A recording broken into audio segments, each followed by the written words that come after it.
Hey guys, welcome back to Jessin Reads Romance. I'm Jessin, and today I'm going to be doing my weekly wrap-up, which is kind of like 2-week wrap-up because, you know, reasons. Since there's a lot of books going on that I'm going to be wrapping up, I'm going to try to be as brief as possible, so I might not go into as great detail as I usually do during the wrap-ups. My wrap-ups tend to be quite long.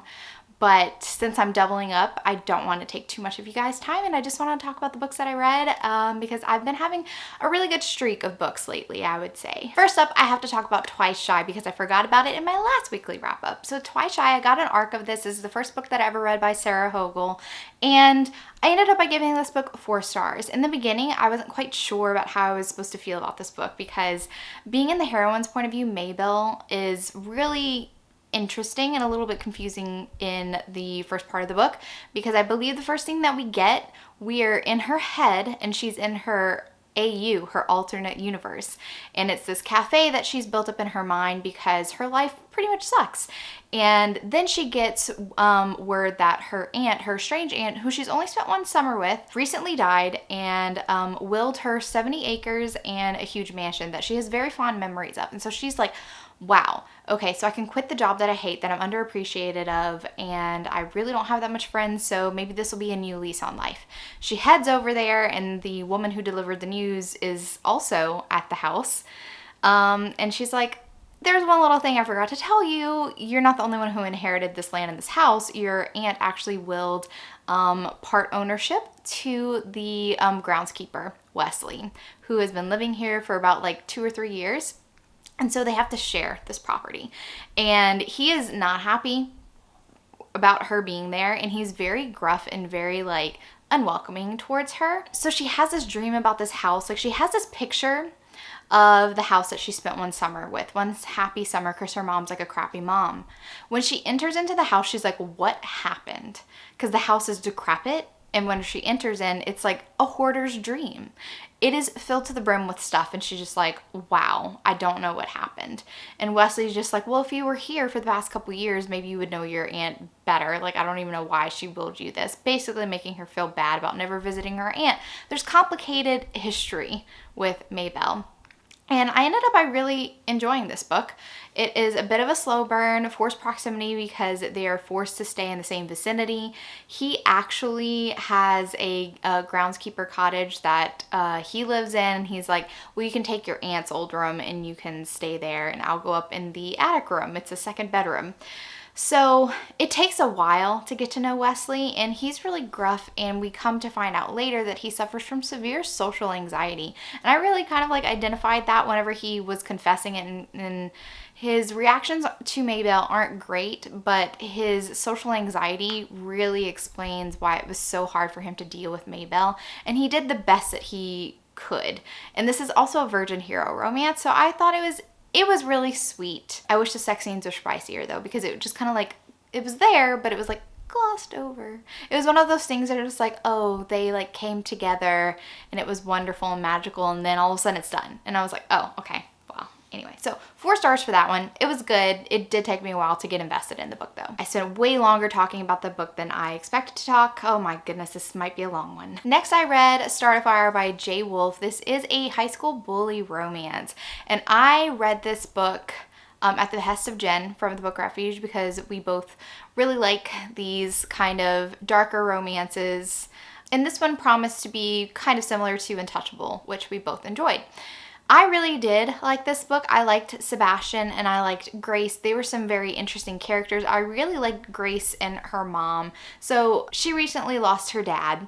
They had moved away to Switzerland, I believe, for the past like 3 years. So now she's returning for her senior year in high school, and she's very like focused on art. She likes to do metal, sculpting metal. I think that was really cool. And her and her mom are really struggling.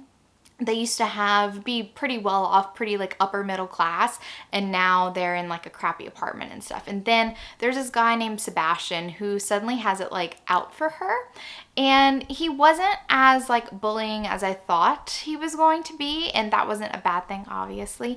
I really did enjoy their relationship Sebastian's home life was a very interesting thing too whenever we meet his sister.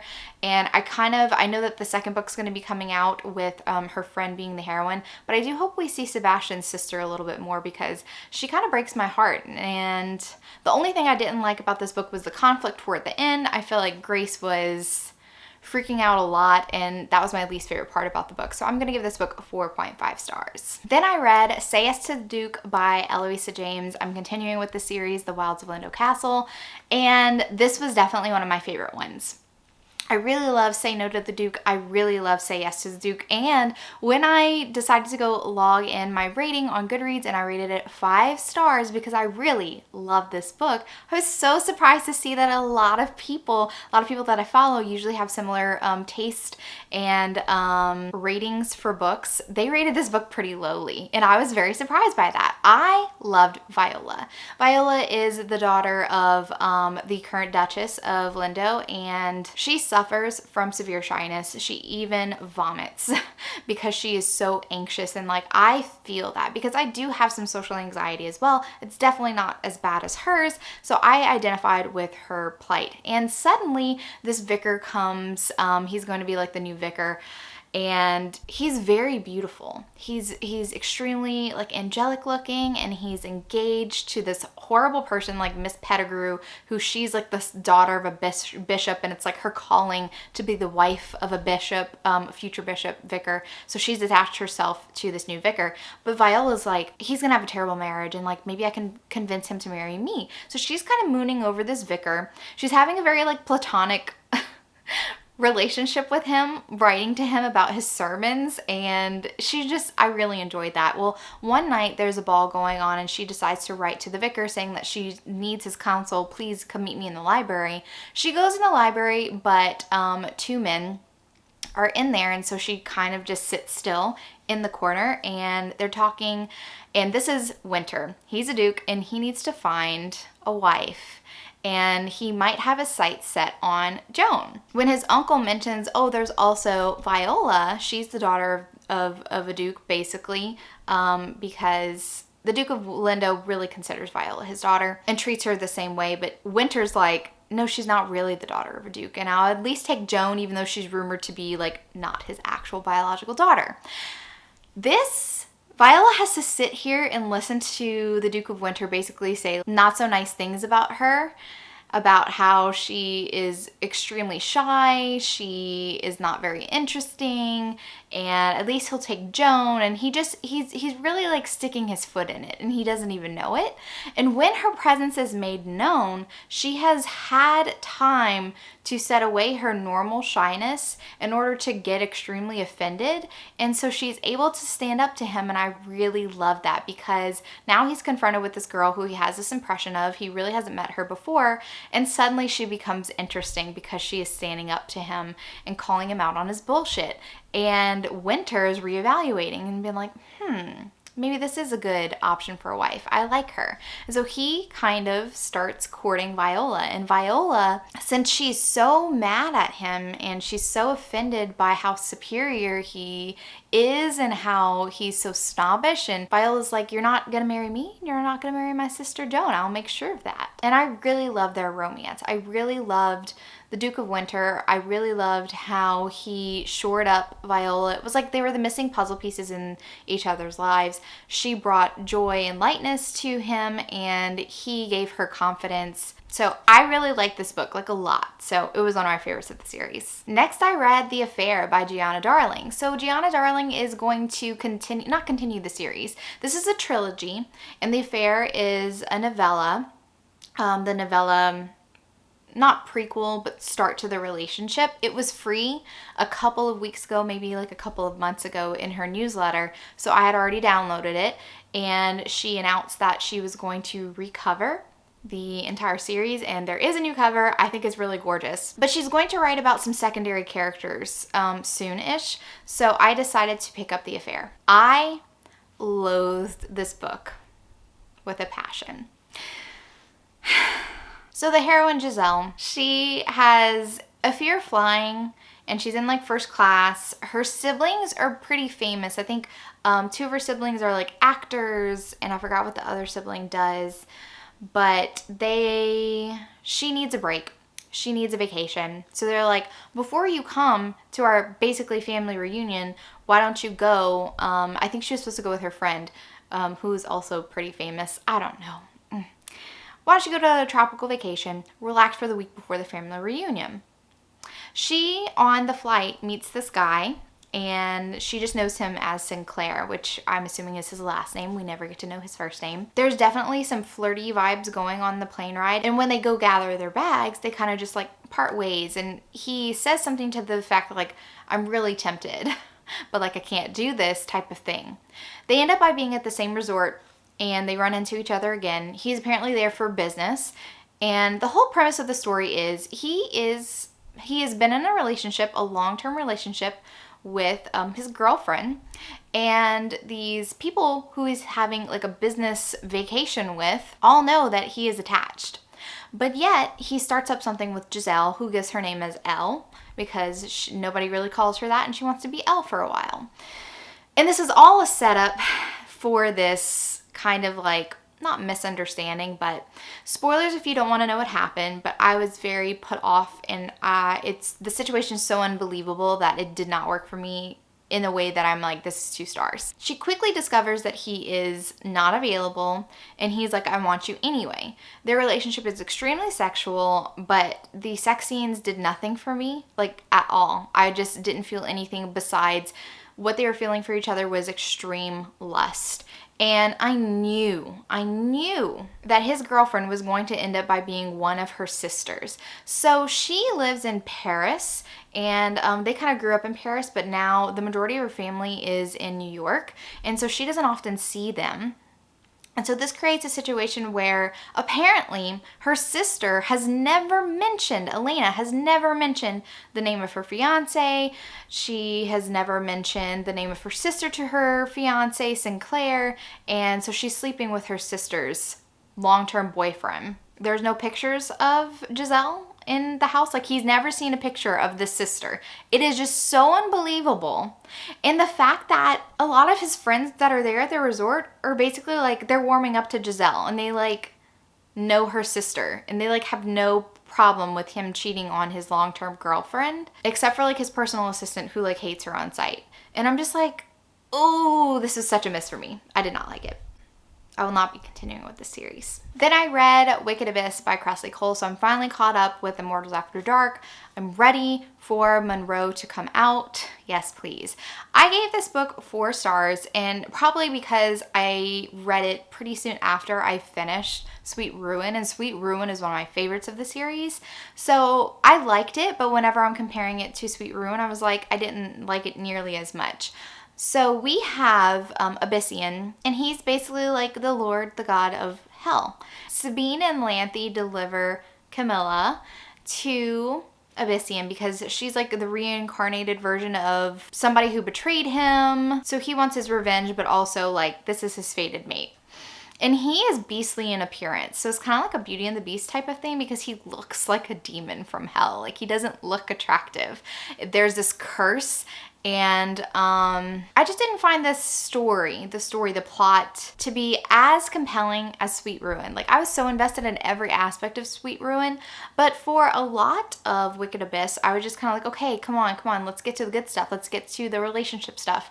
And then whenever we got to the relationship stuff, I listened to this on audio, and I cracked up so many times while they were in the middle of having sex because the narrator, when Abyssian was in the throes, was very dramatic about it, and he was like yelling like a beast, and it was just so funny. So anyway, I like this book. It wasn't my favorite. 4 stars. Next, I read Kissing Lessons by Stephanie London. This was one of the books that I picked for April. My spinner wheel picked for me. It was a free book, I believe, that I got from BookBub. I love my BookBub emails for free books and 99-cent books and stuff like that.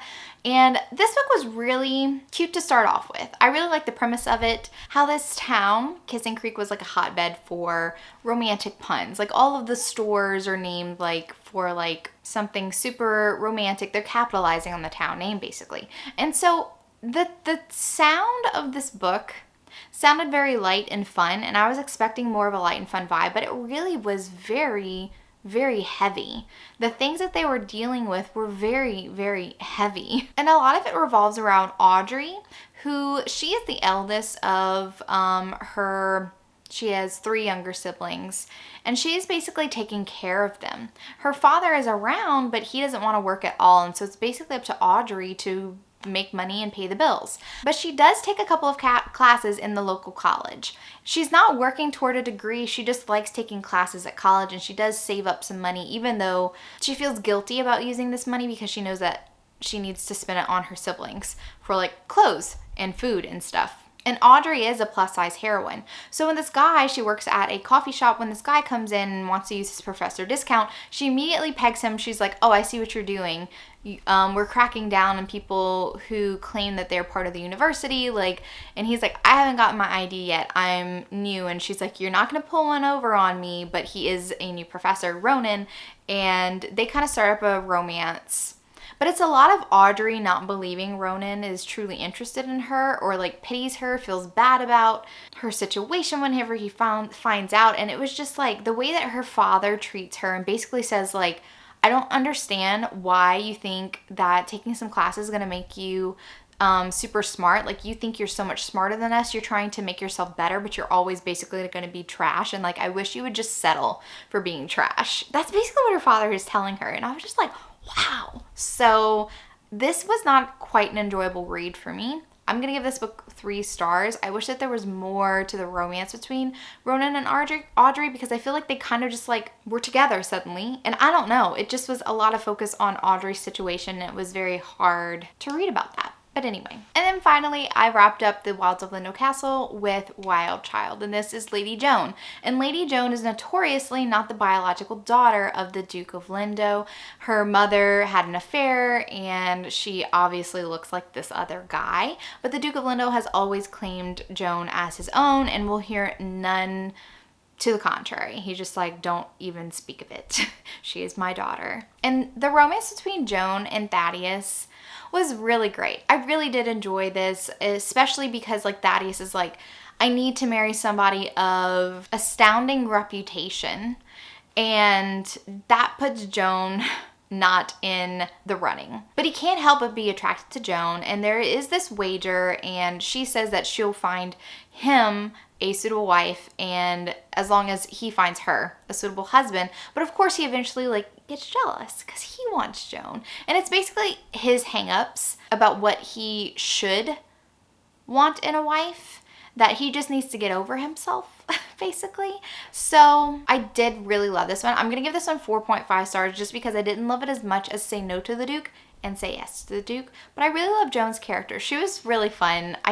I really enjoy all of the wild children, and I hope that this continues. Now, I didn't mention this, but I can't remember if it was in Say No to the Duke and Say Yes to the Duke, or Say Yes to the Duke and Wild Child. But there's some pretty big errors that were happening in this book. They said that Diana's mother was in an asylum, but it wasn't. It was Lavinia's mother.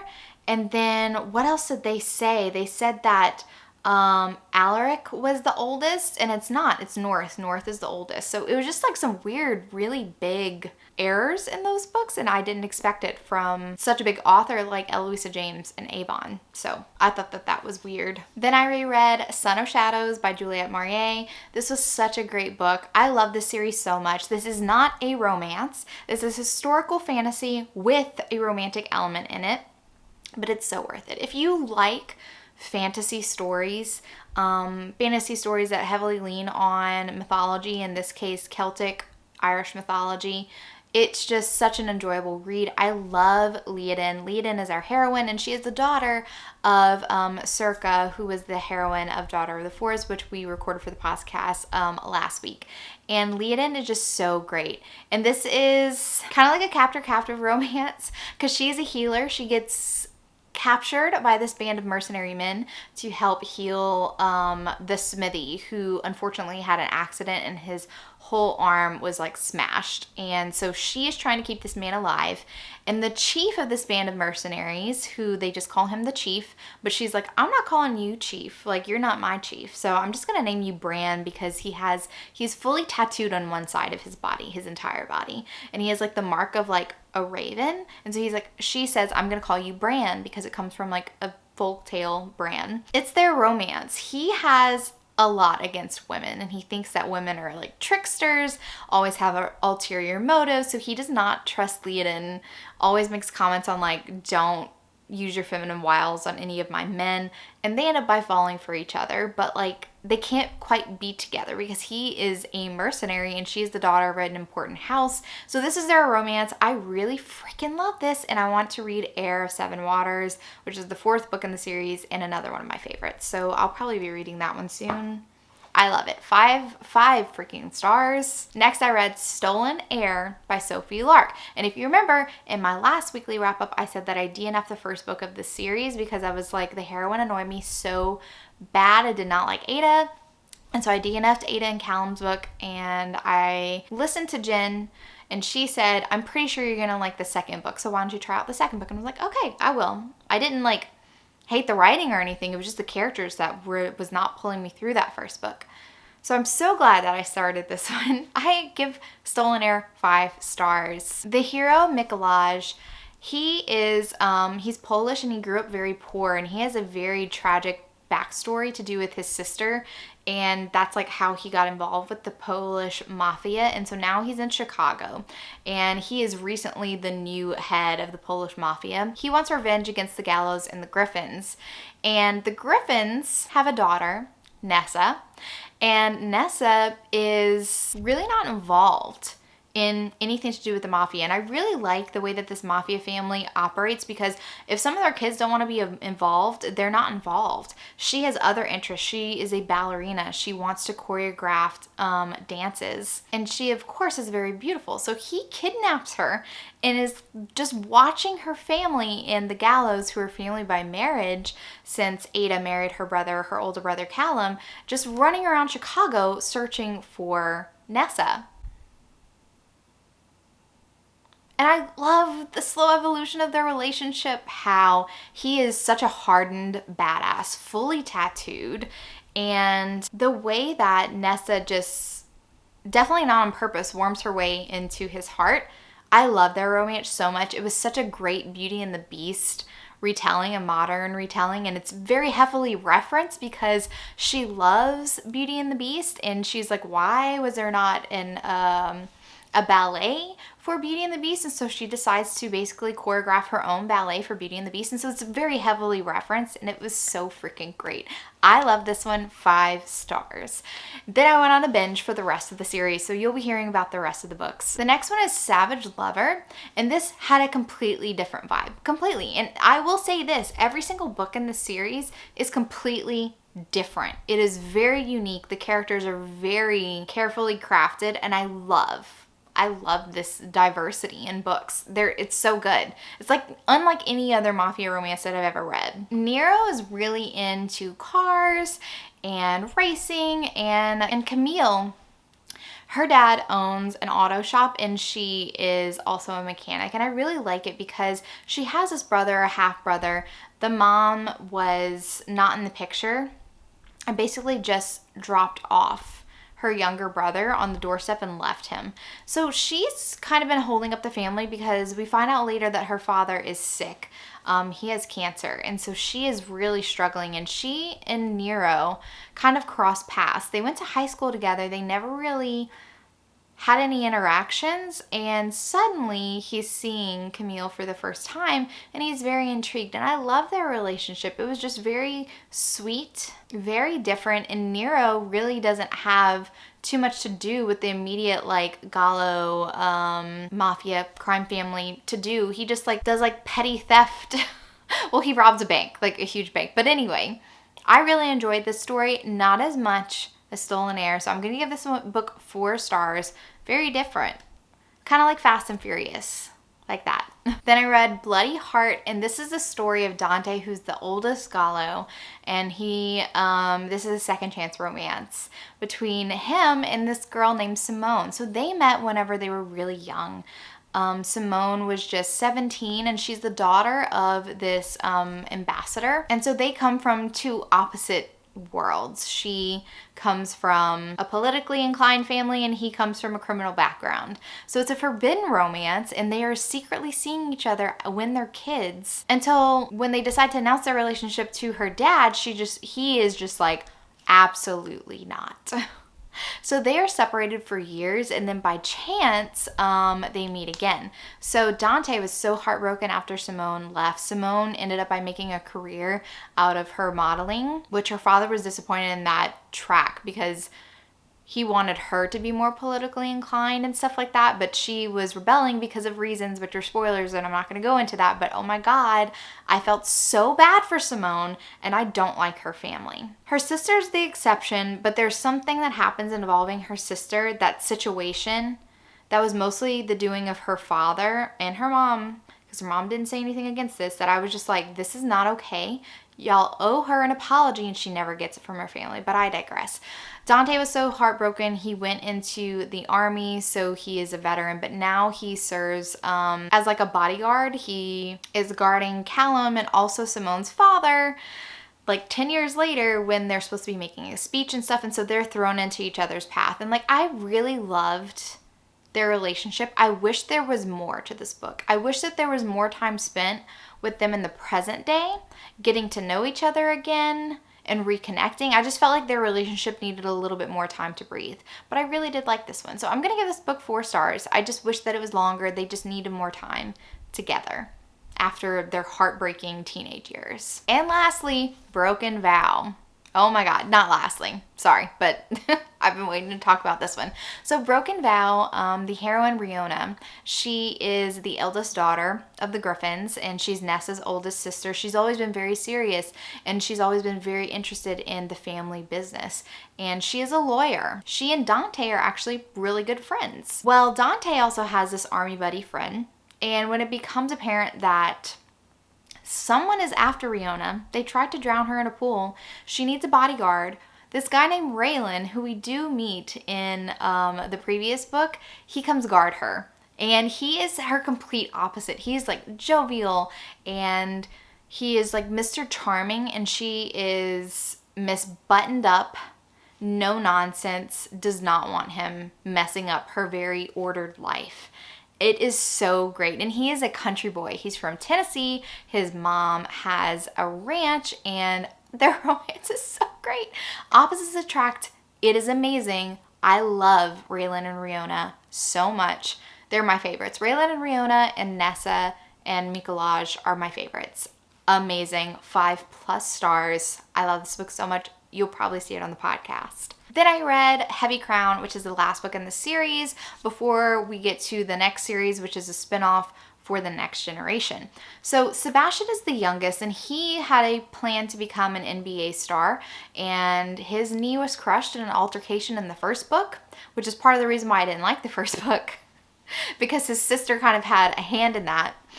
But Sebastian is the one that is kind of like the heir apparent to the Gallo family, crime family, since Dante is kind of wants nothing to do with it anymore. He just wants to be happy with Simone and his children, like does not want any of this blood, and is actually like in Europe. So Sebastian sees this girl about to be kidnapped one night and rescues her, and her name's Yelena, and she is Russian. Come to find out, this was a whole setup. Yelena's father, who is the new Russian mafia pecan in Chicago, wants revenge against their families and wants to use his daughter to do that. So I really love this relationship. Just a couple things bothered me, like the conflict. There was a couple things that there was one point in this book that I did cry. Like I got emotional about this book. But there was a couple things that bothered me. It was very, very much more of a mafia book than any of the others were previously. But I really did enjoy Sebastian and Yelena, and I'm really excited because at the very end, the epilogue is the segue into the next gen series with The Heir. So I'm really excited to read that one. Then, if you recall, I had Bombshells by Serena Bowen on my April TBR list, but it's been a while since I've read anything in the Brooklyn Bruisers series, or the Brooklyn series, whatever it's called. It's confusing. So I decided to go reread Overnight Sensation. I love this book. This book was still a 5-star read for me. Castro and Heidi Jo just make me smile so much. Heidi Jo is a freaking badass. I love her. So 5 stars still. Then I read Superfan, which is kind of like connected to Overnight Sensation. You do see the hero from Superfan a lot in Overnight Sensation since they are roommates. But Silas has this crush on this huge pop star called Delilah Sparks. And what nobody knew before was that Delilah Sparks and Silas have met before. So this is kind of like a second chance romance. I really did enjoy this one. 5 stars. Next I read Bombshells. I skipped the book that was between Superfan and Bombshells because that was one, I think the only book in the series, this Brooklyn Bruiser series, that I really did not like. It was good up until a certain point, like the very end, and something happened in the end that I was like, no. So anyway, then I moved on to Bombshells. It was a pleasant surprise. Anton Bear is pretty much, he was like a former playboy, but he got in trouble a lot with the Brooklyn Bruisers. So he really has to perform well if he doesn't want to get relegated to the minor league again. And so he's made a promise to himself, like no partying, no hard booze, and no just sleeping with random girls. And then he has a chance meeting with the new goalie, or the reserve goalie. I'm not super familiar with like hockey terminology because I'm in Louisiana. We don't really have that much hockey down here. But anyway, Sylvie is the reserve goalie for the new Brooklyn Bombshells, which Rebecca Kattenberger now owns a women's hockey league or hockey team. The only problem is Sylvie kind of still carries a torch for one of his teammates because Campo was kind of like a brotherly figure to Sylvie. Sylvie's family took him in, and her mom recently died, and Campo was really close with her mom. And they kind of had a moment whenever he came back for the funeral, and his excuse is basically saying like, maybe one day we can be together, but like I have other things that I need to be doing. And he treats her like this precious little jewel that he can like sit on the shelf, and then later maybe one day they can be together. So Sylvie now by chance is in the same city and going to be practicing in the same hockey rink as Campo, her childhood crush. But she and Anton Bear become friends, and this is such a great friends to lovers romance. It was so good. I enjoyed it so much. I'm gonna give this book 5 stars. It just like really made me smile. I love how their relationship played out, and there wasn't honestly too much drama, love triangle-y drama. And there were some really cute scenes where they both sign up to do kind of like some community service work, and they work with these kids, giving them swimming lessons so that they become lifeguards. And that was just some really great scenes, and I really liked it. All right, that is it for my weekly wrap up. That was a lot of books to get through. This is probably gonna be longer than I wanted it to be, but I did try my hardest to be as concise as possible. If you like this video, give it a big thumbs up, and if you're not already subscribed to my channel, make sure you subscribe to get notified on any future videos that I do. Thank you so much for watching, and remember, life's better with little HEA. Bye guys.